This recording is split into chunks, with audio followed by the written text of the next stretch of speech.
মহাশিৱৰাত্ৰিলৈ মাজত মাথো কেইটামান দিন বাকী আৰু ৰাজ্যৰ বিভিন্ন প্ৰান্তৰ মন্দিৰসমূহত দেখিবলৈ পোৱা গৈছে মহাশিৱৰাত্ৰিৰ ব্যাপক প্ৰস্তুতি। আৰু মই বৰ্তমান উপস্থিত আছোঁ নগাঁও জিলাৰ চামগুৰি ননৈ গুফা মন্দিৰত। আৰু এই গুফা মন্দিৰতো দেখিবলৈ পোৱা গৈছে যে 3 দিনীয়া কাৰ্যসূচীৰে আয়োজন কৰিছে এইবাৰ মহাশিৱৰাত্ৰি। আৰু ডিএ নিউজ প্লাছৰ আমি আহি উপস্থিত হৈছোঁ এই মন্দিৰ ভাগত। আৰু মন্দিৰ ভাগৰ বহু লোক আছে, কমিটিৰ লোকসকলো আছে, ইয়াৰ পূজাৰীসকলো আছে। আমি তেওঁলোকৰ লগতো কথা পাতিম, যিহেতু মই পোনপ্ৰথমে ইয়াৰ মন্দিৰৰ পৰিৱেশ দেখুৱাবলৈ বিচাৰিছোঁ। এয়া হৈছে ননৈ গুফা মন্দিৰ, চামগুৰি, নগাঁও জিলাৰ চামগুৰিৰ ননৈ গুফা মন্দিৰ। আৰু ইয়াত 3 দিনীয়া কাৰ্যসূচীৰে এইবাৰ মহাশিৱৰাত্ৰি আয়োজন কৰিছে। মই আচলতে ইয়াৰ এক মহত্ব আছে, গুফা মন্দিৰৰ মহত্ব আছে। আমি সেইখিনি সকলোখিনি কথা আমি জানিম।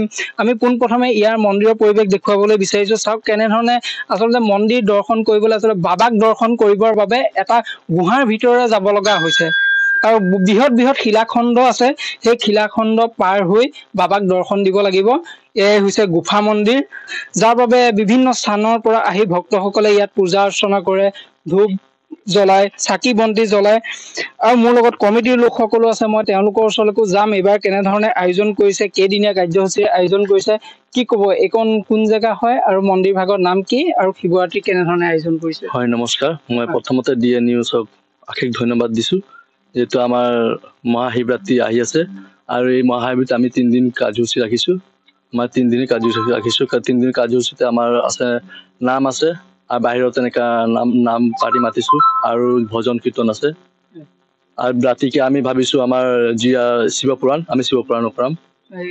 কিমান বছৰ হ'ল এই মন্দিৰ ভাগৰ? এইটো প্ৰায় ক'ব গ'লে এতিয়া আমি 80 বছৰমান হৈ যাব।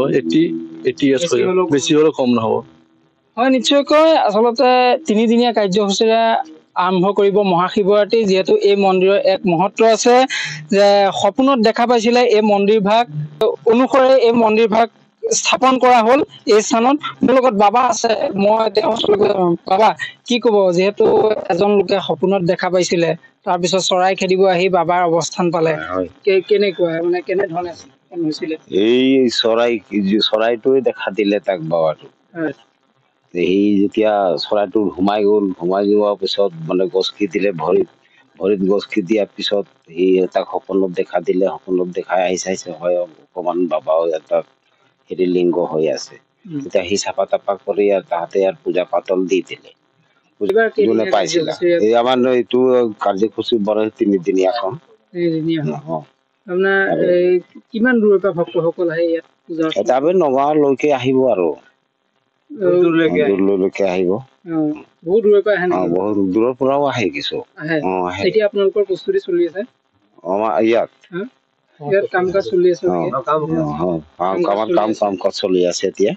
নিশ্চয়কৈ এয়া আছিলে নগাঁও জিলাৰ চামগুৰিৰ ননৈ গুফা মন্দিৰৰ পৰিৱেশ। এই গুফা মন্দিৰৰ আচলতে 3 দিনীয়া কাৰ্যসূচীৰে অনুষ্ঠিত কৰা হ'ব মহাশিৱৰাত্ৰি, যাক লৈ এতিয়া পূৰ্ণ প্ৰস্তুতি চলাই থকা পৰিলক্ষিত হৈছে।